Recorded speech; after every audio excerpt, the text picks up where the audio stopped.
Hello everyone, this is Parvez sir. Welcome back to our YouTube channel accountancy with Parvez sir. तो आज class 12 commerce के लिए हमारी theory की क्लास है और थ्योरी क्लास में हम नया चैप्टर स्टार्ट कर रहे हैं। आज chapter 5 dissolution of partnership firm. बहुत शानदार चैप्टर है और मोस्ट इंपोर्टेंट टॉपिक है फॉर क्लास 12 कॉमर्स के लिए। बोर्ड के एग्जाम में बहुत क्वेश्चन इससे आते हैं। डिसोल्यूशन ऑफ पार्टनरशिप फर्म बहुत अच्छे क्वेश्चन है इसके। तो आज की जो थ्योरी की क्लास है उसमें वेरी शॉर्ट क्वेश्चन है। वेरी शॉर्ट में आपको 2 मार्क्स के क्वेश्चन आएंगे। सिंपल लैंग्वेज आपको लिखना है। तो चलिए करते हैं स्टार्ट। सबसे पहले तो बात करते हैं हम कि इससे पहले के जो जितने चैप्टर में हैं, जैसे admission of partner, retirement of partner और पार्टनरशिप बेसिक कंसेप्ट, इस सबकी क्लास थ्योरी की जो क्लास है मैंने अपलोड कर दी हमारे channel accountancy with Parvez sir में। तो आप जल्दी से पहले तो सब्सक्राइब कर लें अगर सब्सक्राइब ना किया हो, और वहां से आप पढ़ सकते हैं। सभी क्लासेस आपको पार्ट बाई पार्ट मिल जाएंगी। आज की जो क्लास है हमारी थ्योरी की, वो चैप्टर है 5th dissolution of partnership firm. Dissolution क्या होता है पार्टनरशिप फर्म का? देखिए, जब भी पार्टनरशिप फर्म का बिजनेस पार्टनर्स लोग ये डिसाइड करते हैं कि अब उस फर्म को कंटिन्यू नहीं करना चाह रहा है या बिजनेस को कंटिन्यू नहीं करना चाह रहा है, या उनके रिलेशन जो है वो बिल्कुल एंड हो चुके हैं पार्टनर्स के, तो फर्म का डिसोल्यूशन हो जाता है। तो फर्म के डिसोल्यूशन में क्या क्या चीजें होती हैं, ये सभी चीजें हमने न्यूमेरिकल पार्ट में पढ़ ली हैं।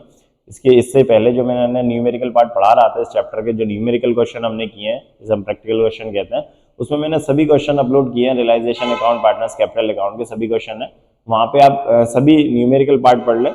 थ्योरेटिकल पोर्शन में जो आज की क्लास है हमारी, वो है वेरी शॉर्ट आंसर की। तो वेरी शॉर्ट आंसर में बहुत अच्छे क्वेश्चन लिए हैं मैंने। मोस्ट इंपोर्टेंट क्वेश्चन ही मैंने लिए हैं। सिलेक्टेड क्वेश्चन जो बार बार पूछे जाते हैं, एक्स्ट्रा क्वेश्चन नहीं है, ऐसे क्वेश्चन नहीं है जो हमारे एग्जाम के पॉइंट ऑफ व्यू से इंपॉर्टेंट ना हो।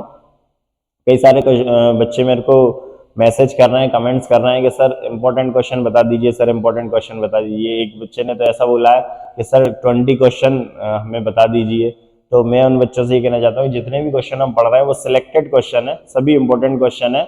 और एग्जाम में अगर बात करेंगे जो आपके क्वेश्चन आने वाले हैं, वो 20 की जगह 36 से 43 तो क्वेश्चन ही आएंगे।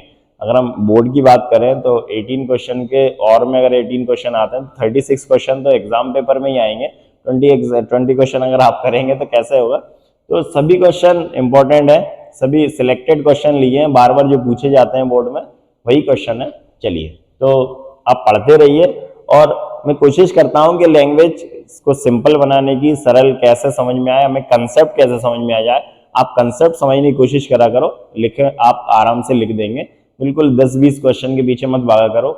जब भी क्वेश्चन बोर्ड के एग्जाम में आते हैं तो कुछ क्वेश्चन हटके भी होते हैं, जिससे कि अगर कंसेप्ट पढ़ा है उसको चैप्टर का, अगर आपने कंसेप्ट अच्छे से पढ़ लिया तो आप कोई भी क्वेश्चन का आंसर लिख लेंगे। ठीक है, चलिए। तो आज का जो क्वेश्चन है हमारा वो है वेरी शॉर्ट में। सबसे जो फर्स्ट क्वेश्चन आज पढ़ रहे हैं वो है what is realisation account. What is a realisation account? Realisation account क्या होता है वो पढ़ने वाले हैं। चलिए, तो रियलाइजेशन अकाउंट के कई सारे क्वेश्चन हमने किए हैं। क्या होता है रियलाइजेशन अकाउंट? देखिए, जब भी फर्म का बिजनेस एंड पे आता है, जब भी पार्टनर्स के रिलेशन खत्म हो जाते हैं, पार्टनरशिप फर्म को वो डिसाइड करते हैं कि डिसॉल्व करने के लिए, तो एसेट्स और लायबिलिटी को, सभी एसेट्स को सेल करने के लिए, लायबिलिटी का पेमेंट करने के लिए एक अकाउंट ओपन किया जाता है, जिसको हम रियलाइजेशन अकाउंट बोलते हैं। लैंग्वेज की अगर बात करें तो क्या बोल रहे हैं वो देखिए, realisation account is prepared at the time of dissolution of the firm. Realisation account जब प्रिपेयर किया जाता है जब फर्म का डिसोल्यूशन होता है। डिसोल्यूशन के टाइम में, जब पार्टनरशिप फर्म डिसोल्व होती है, फर्म का बिजनेस अब आगे कंटिन्यू नहीं होना चाहता, नहीं रहता, तो जब पार्टनरशिप फर्म का डिसोल्यूशन का टाइम आता है तब हम रियलाइजेशन अकाउंट को ओपन करते हैं। तो लिखा है realisation account is prepared at the time of dissolution. जैसे एडमिशन ऑफ न्यू पार्टनर में जब हम रिवोल्यूशन अकाउंट ओपन करते हैं तो कब करते हैं? जब कोई नया पार्टनर आता है। या रिटायरमेंट में जब P&L एडजस्टमेंट अकाउंट बनाते हैं तब बनाते हैं जब कोई पार्टनर रिटायर होकर जाता है। ऐसे ही रियलाइजेशन अकाउंट कब प्रिपेयर किया जाता है? जब फर्म का डिसोल्यूशन होता है, जब फर्म का बिजनेस एंड होता है, तब हम रियलाइजेशन अकाउंट बनाते हैं। तो realisation account is prepared at the time of dissolution of the firm to which all the record and unrecorded assets and liabilities are transferred. जिसमें क्या क्या लिखते हैं हम? सभी रिकॉर्डेड और अनरिकॉर्डेड एसेट्स, लायबिलिटी। जैसे अब कई सारी एसेट्स ऐसी भी होती हैं जो फर्म में रिकॉर्ड नहीं होती, जैसे गुडविल फर्म में रिकॉर्ड नहीं की जाती, लेकिन अगर वो सेलेबल एसेट्स है, अगर वो सेल होती है तो वो लिखी जाएगी। इसी तरह कोई कंटिंजेंट लायबिलिटी है, ऐसी कोई लायबिलिटी है फर्म में किसी ने क्लेम कर रखा है, कोई ने केस कर रखा था और उसका पेमेंट हमें करना पड़ रहा है, या कोई ऐसी लायबिलिटी है जिसका पेमेंट हमें करना पड़ रहा है, वो अनरिकॉर्डेड है, तो वो सभी रिकॉर्डेड और अनरिकॉर्डेड एसेट्स और लायबिलिटी को ट्रांसफर किया जाता है कहां पर, रियलाइजेशन अकाउंट में। तो क्या बोल रहा है, realisation account is prepared at the time of dissolution of the firm to which all the recorded and unrecorded assets and liabilities are transferred, जिसमें कि सभी रिकॉर्डेड और अनरिकॉर्डेड लायबिलिटी और एसेट्स जो है वो ट्रांसफर की जाती हैं। The realization of assets and settlement of liabilities are recorded and net result of realization in form of loss या profit is distributed to partners capital account। तो realization account में क्या होता है, ये सब जब सभी liabilities और assets हम लिखते हैं और इन liabilities का जो पेमेंट किया जाता है, सेटलमेंट किया जाता है और assets को सेल किया जाता है, तो इसके बाद जो भी assets को सेल करने के बाद और liabilities का पेमेंट करने के बाद अगर प्रॉफिट या लॉस बचता है तो वो प्रॉफिट या लॉस पार्टनर्स कैपिटल पार्टनर्स में डिस्ट्रीब्यूट किया जाता है। जो भी प्रॉफिट या लॉस, जैसे रियलाइजेशन अकाउंट का प्रॉफिट आया या लॉस आया, तो लॉस भी आएगा तो भी पार्टनर्स कैपिटल अकाउंट में जाएगा और अगर प्रॉफिट आएगा तो भी पार्टनर्स कैपिटल अकाउंट में जाएगा, तो वो पार्टनर्स में डिस्ट्रीब्यूट किया जाता है। तो ये लिखा है कि the realisation of assets and settlement of liability, realisation of asset, जो एसेट से जो भी रियलाइज होगा, जो भी पैसा मिलता है, और सेटलमेंट लायबिलिटी के अंदर लायबिलिटी का जो भी सेटलमेंट किया जाएगा, जो भी पैसा दिया जाएगा क्रेडिटर्स को बैंक लोन में, बैंक ओवरड्राफ्ट, जो भी पैसा सेटल किया जाएगा, आर रिकॉर्डेड, लिखा जाता है रियलाइजेशन में, and net result of realisation in form of loss और प्रॉफिट इज डिस्ट्रीब्यूटेड, और जो भी रियलाइजेशन का नेट प्रॉफिट या लॉस आता है उसको डिस्ट्रीब्यूट किया जाता है पार्टनर्स कैपिटल अकाउंट में। ठीक है, सिंपल से मीनिंग था कि रियलाइजेशन अकाउंट क्या आता है। तो रियलाइजेशन अकाउंट के बारे में पहली बात यह कि ये प्रिपेयर किया जाता है फर्म के डिसोल्यूशन के टाइम में, जिसमें सभी रिकॉर्डेड अनरिकॉर्डेड एसेट ट्रांसफर की जाती हैं और इन एसेट्स के रियलाइजेशन से जो भी अमाउंट आता है और लायबिलिटी का जो भी सेटलमेंट किया जाता है, उसके बाद अगर कोई प्रॉफिट या लॉस बचता है तो उसको पार्टनर्स कैपिटल अकाउंट में डिस्ट्रीब्यूट किया जाता है। ठीक है, चलिए पार्टनर्स कैपिटल अकाउंट में ट्रांसफर कर देते हैं। जो भी प्रॉफिट या लॉस आता है वो पार्टनर्स में डिस्ट्रीब्यूट होता है और जो भी प्रॉफिट या लॉस आता है वो पार्टनर्स कैपिटल अकाउंट में ट्रांसफर कर देते हैं। ठीक है, नेक्स्ट क्वेश्चन है, what is the meaning of dissolution of the partnership firm. What is the meaning of dissolution, firm के डिसोल्यूशन से क्या मीनिंग है, फर्म का डिसोल्यूशन का क्या मीनिंग है। देखिए, दो चीजों का डिसोल्यूशन होता है, एक फर्म का डिसोल्यूशन होता है और एक पार्टनरशिप का डिसोल्यूशन होता है। तो अभी हमसे क्या पूछा है, what is the meaning of dissolution of the partnership. Partnership firm के डिसोल्यूशन से क्या मतलब है। देखिए, जब भी पार्टनर्स के रिलेशन बिल्कुल एंड हो जाए, जिसे हम बोलते हैं कि पार्टनर्स के जो रिलेशन है वो खत्म हो गए और पार्टनर्स ने ये डिसाइड किया है कि अब हम बिजनेस को आगे कंटिन्यू नहीं करना चाहते, तो उसको बोलते हैं हम फर्म का डिसोल्यूशन, पार्टनरशिप फर्म का डिसोल्यूशन। ठीक है, पढ़ लेते हैं क्या बोल रहा है। Dissolution of the firm means to wind up the business of partnership. Dissolution of firm का मतलब है कि पार्टनरशिप फर्म का बिजनेस वाइंडिंग अप, खत्म हो जाना, बिल्कुल एंड हो जाना। पार्टनरशिप फर्म जो चल रही थी, जो बिजनेस चला रही थी, पार्टनरशिप फर्म जिस बिजनेस में इन्वॉल्व थी, उसका वाइंडिंग अप हो जाना। वाइंडिंग अप होता है मतलब समापन हो जाना, बिल्कुल खत्म हो जाना। तो डिसोल्यूशन ऑफ द फर्म का मतलब है कि बिजनेस का वाइंडिंग अप, पार्टनरशिप फर्म के बिजनेस का winding up. It involves complete breakdown of relationship among the all the partners and closing down of the business.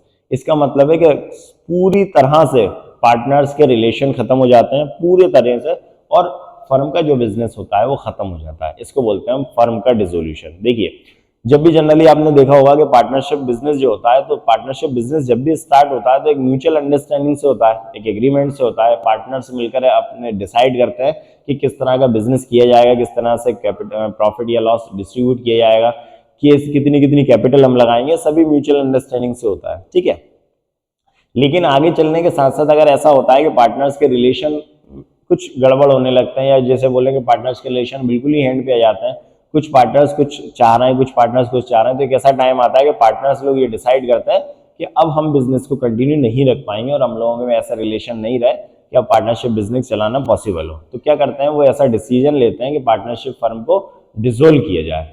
तो ये क्वेश्चन का आंसर यही है कि dissolution of the firm means wind up of the business of partnership. मतलब partnership का जो business था वो फुल तरीके से वाइंड अप हो चुका है।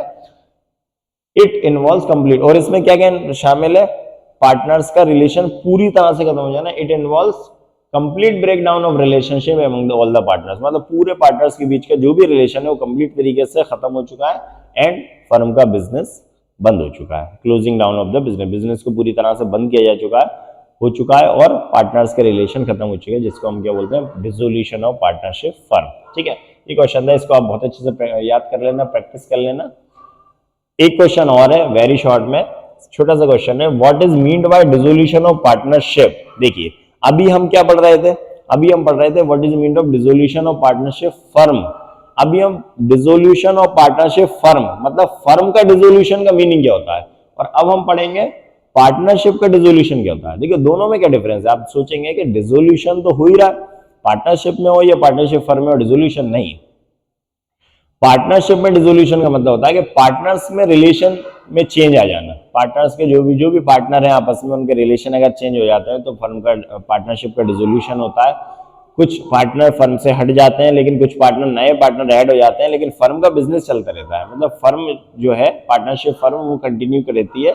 पार्टनर्स के रिलेशन कम हो जाते हैं, खत्म हो जाते हैं और दूसरे पार्टनर्स में इन्वॉल्व हो जाते हैं। लेकिन पार्टनरशिप फर्म का डिसोल्यूशन का मतलब होता है कि अब पार्टनर्स के बीच किसी भी तरह का कोई रिलेशन नहीं रहा और पार्टनर्स जो भी बिजनेस कर रहे थे उसको बंद कर रहे हैं और पार्टनरशिप फर्म आगे कंटिन्यू नहीं रहेगी। ठीक है, चलिए इसको पढ़ लेते हैं क्या है। तो what is meant by dissolution of partnership, partnership के डिसोल्यूशन से क्या मतलब है। देखिए dissolution of partnership involves change in relation among the partners without affecting the continuity of business. Dissolution of partnership का मतलब है कि dissolution of partnership involves change in relation among partners without affecting continuity of business का मतलब है कि partners के relation में चेंज आ जाता है बिना बिजनेस को इफेक्ट किए हुए। बिजनेस फर्म का बिजनेस चलता रहता है, पार्टनर्स के बीच अगर कोई रिलेशन आ जाता है, पार्टनर्स के बीच में अगर रिलेशन जो है वो खत्म हो जाते हैं या किसी तरह से डिस्टर्ब हो जाते हैं या उनमें किसी तरह का विवाद हो जाता है, कोई टकराव हो जाता है, तो क्या होता है कि पार्टनरशिप खत्म हो जाती है और उसकी जगह कुछ पार्टनर रिटायर हो जाते हैं, फर्म से अलग हो जाते हैं और उनकी जगह पे कुछ नए पार्टनर आ जाते हैं या कुछ पार्टनर निकल जाते हैं फर्म से और पार्टनरशिप का जो पुराना एग्रीमेंट होता है वो एंड हो जाता है और उसकी जगह पे एक नया पार्टनरशिप का एग्रीमेंट बनता है। तो वो ये बोल रहे हैं dissolution of partnership involves change in relation among partner. मतलब डिसोल्यूशन ऑफ पार्टनरशिप का मतलब है कि पार्टनर्स के रिलेशन में चेंज आ जाए without affecting the continuity of business, business की कंटिन्यूटी में बिना इफेक्ट किए हुए। मतलब बिजनेस चलता रहेगा, फर्म का बिजनेस चलता रहेगा, लेकिन पार्टनर्स का रिलेशन जो है वो खत्म हो जाएंगे, उसको हम बोलते हैं डिसोल्यूशन ऑफ पार्टनरशिप। ठीक है, तो आज के ये क्वेश्चन थे, वेरी शॉर्ट आंसर थे। वेरी शॉर्ट में मैं आपको बताया 2 मार्क्स में क्वेश्चन आते हैं, इनको आप क्वेश्चन को बहुत अच्छे से पढ़ लेना, 3-4 बार वीडियो देख लेंगे तो आपको याद हो जाएगा कि 3 क्वेश्चन आज हमने पढ़े। एक तो what is mean by dissolution of partnership firm, what is mean by dissolution of partnership और what is the realisation account. ये 3 क्वेश्चन आज हमने पढ़े, इनको आप बहुत अच्छे से याद कर लें। नेक्स्ट वीडियो में मिलता हूं मैं फिर कुछ नए टॉपिक के साथ में, कुछ और क्लास लेकर। तब तक आप पढ़ते रहिए और जुड़े रहिए हमसे प्लीज। और अगर आपने सब्सक्राइब नहीं किया हो तो जल्दी सब्सक्राइब कर लें accountancy with Parvez sir YouTube channel पे। मिलता हूं मैं नेक्स्ट वीडियो में कुछ नए टॉपिक के साथ में, तब तक के लिए thank you and good bye.